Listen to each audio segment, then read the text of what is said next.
Hi everyone, my name's Beck Hewitt. I'm a singing teacher and vocal coach in Perth, Western Australia. I'm a proud member of Sweet Adelines International for nearly 17 years and a recent appointee to the International Education Faculty.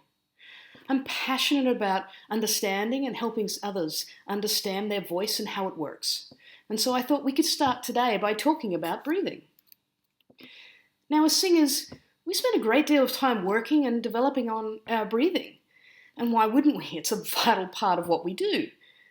However, when we talk about breathing for singing, sometimes the language that we use to describe it can confuse what is actually physically happening. So the purpose of today's talk is to understand the biological process of breathing, talk about the difference between breathing and singer's breath, if there is any, and hopefully clarify new terminology as we go.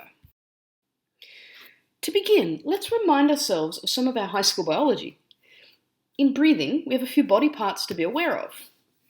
We have our lungs, represented by the two blue sections. They are our power source for singing. Underneath, the red section, our diaphragm, the muscle we spend so much time talking about. This is an internal muscle, meaning it is inside our torso, separating our lungs and heart from the rest of our internal organs. It's kind of like a cap on our internal organs, on the viscera. Ribs. Remember, these start in our back at the spine and come all the way around to the front, meeting at the sternum. And finally, we have our intercostal muscles. These are a series of muscles separating each of the ribs, both internally and externally. What happens when we breathe? Inspiration, breathing in, the diaphragm contracts and pulls downward, opening out the rib cage as it descends, and the lungs inflate. Air is pulled into the lungs with this downward motion.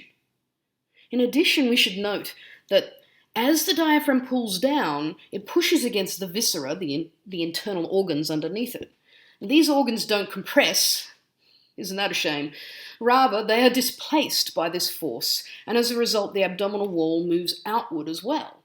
That feeling of abdominal expansion as we take a deep breath in.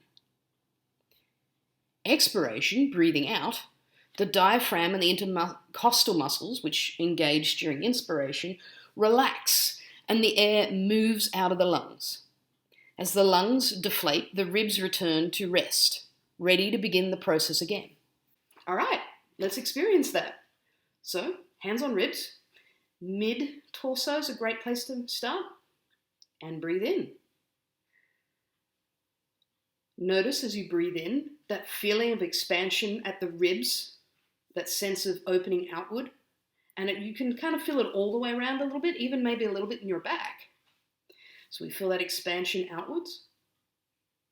And as we expand outwards, there's also a sense of, at the full breath, a sense of like tightening and engagement. It's not bracing, it's not a full muscle strength, it's just a sense of a little bit of tightening, a little bit of the muscles turning on. Great, so we breathe in, and now breathe out. And we can feel all the ribs and the tummy come straight back in, that sense of relaxation. And all those muscles that we felt turn on before, now we feel them turn off. So how is this different when we sing? The short answer is, it isn't. Singing like speech, and all vocal sound is created when the vocal folds vibrate together as air passes through them on the exhalation. Singing is the sustaining of that vibration through longer phrases and longer breath. So breathing for singing is the same process, except that now we try and lengthen the amount of time we are exhaling. So we're controlling the exhale. What does that feel like? Let's go back to our exercise from before. So put your hands on your ribs again and breathe in. Noticing again that sense of engagement when we breathe in. Notice also that it isn't a bracing feeling. It's not hard and tight. It's just a sense of engaged, a light feeling of tension. Breathe out again. Notice how everything relaxes and that feeling of engagement in your tummy and low ribs is gone. It's turned off. Let's do this a few times. Let's just experience that moment of engagement on the inhale and relaxation on the exhale. Normal breath, normal process. We're not trying to control anything at the moment.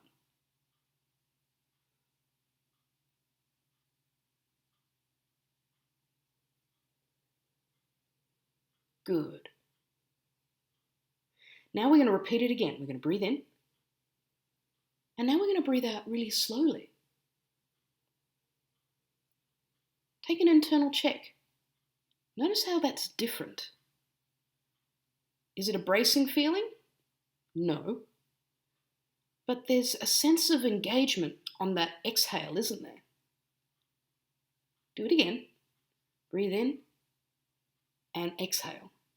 Notice that sense of control. Good. That same feeling of engagement that you felt when you breathe in continues as we exhale this time, doesn't it? Good. It's meant to. So what's different anatomically? Well, the whole process is the same as we described before. The diaphragm still relaxes as we exhale. However, we are now using our intercostal muscles and a few of our abdominal muscles to control how fast our breath is leaving our lungs. Last step, breathing in again, we're going to try and sing a note as we do this. So everything's going to be the same. We're going to still breathe in the same manner as before, and we're going to breathe out slowly in the same manner as before, but now we're going to have a note at the same time. So, breathe in.